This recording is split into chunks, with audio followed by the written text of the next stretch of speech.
Hey and welcome back to the Social Psychology Masters YouTube channel. When your guy does something thoughtful and sweet, you might think, he really loves me so much. But are you sure you're not mistaking love for manipulation? Here are 8 psychological signs that look like love but are actually manipulation. If you are new here, subscribe for more social psychology videos.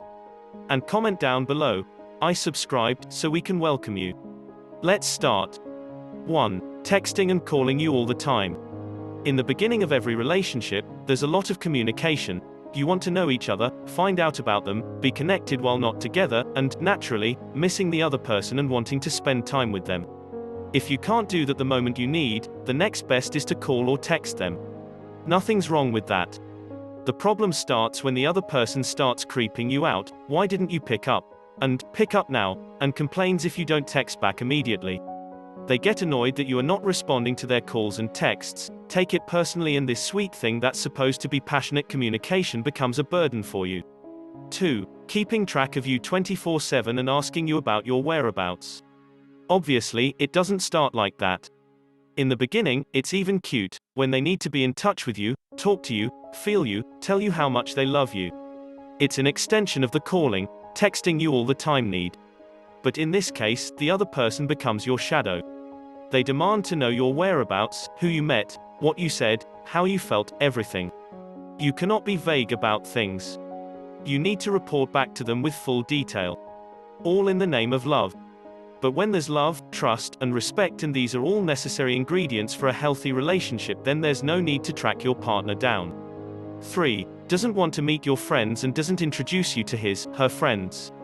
You hit it off, you have a good time together, and it's fun spending time the two of you. Then comes a time in a relationship when you feel ready to introduce the other person to your friends and be introduced to their crowd. But somehow this moment doesn't happen. They either make excuses, I really want to be with you, and, why bother? And they stay away from you or their friends. It's like the two of you living on a deserted island. You know there's life someplace out there, but you don't seem able to reach it. And what started out like fun and exciting becomes restricting and suffocating. In a healthy relationship, there's alone time for the couple, but there's also socializing, meeting each other's friends, and having a good time as a group. 4. Pressuring you to tell them all about you, even the stuff you would rather not. Part of any healthy relationship is communicating with each other, revealing things about yourself, listening to what the other person has to say, getting to know and appreciate each other. But it's becoming problematic when the other person starts pressuring you to say more about your family, your past, your ex-partners, your love life, your secrets when you are not ready or willing to do it. This is a form of pressure that can easily get to emotional abuse when they threaten to leave you because you don't reveal as much as they want to know about you.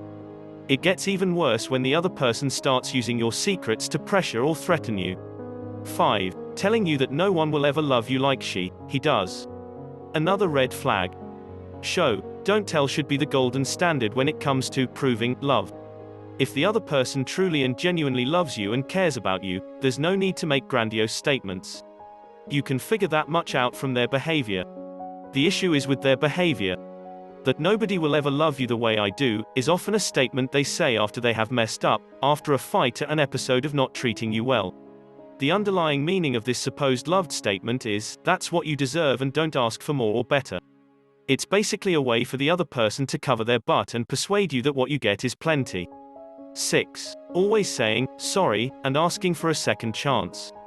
They flip for whatever reason, usually small and insignificant, they hurt your feelings and then they try to make up by saying, sorry, reassuring you they love you so much, that in fact, they know that nobody will ever love you the way they do. And they ask for a second chance. And a third. And so on. You lost count. They insist on a fresh chance and they reassure you that this won't happen ever again. Sure enough, it does. They flip, you have a fight, they come back begging you for a second chance. You give in and the pattern continues.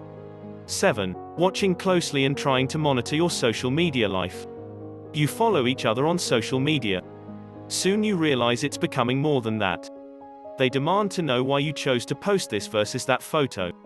Why you made this specific comment, or who was the person who commented on your post with so many heart emojis. They suggest what you share on your social media.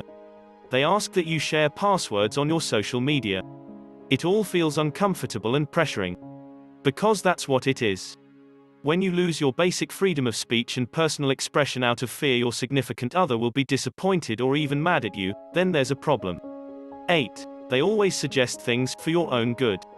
Is there anything better than a romantic partner who cares so much about you that they suggest what's good for you and gently push you in that direction? Actually, yes, there's something better than that. When your partner respects you, trusts your choices and believes that your decisions are for the best. Because when they try to push you in a direction you don't want to go, or when they disagree with your choices or tell you constantly what you need to learn to do better, that's not out of love or concern, it's outright their way to control you. If you enjoyed this video, don't forget to subscribe to our channel. Check out our other videos for more interesting psychology topics. Thanks for watching.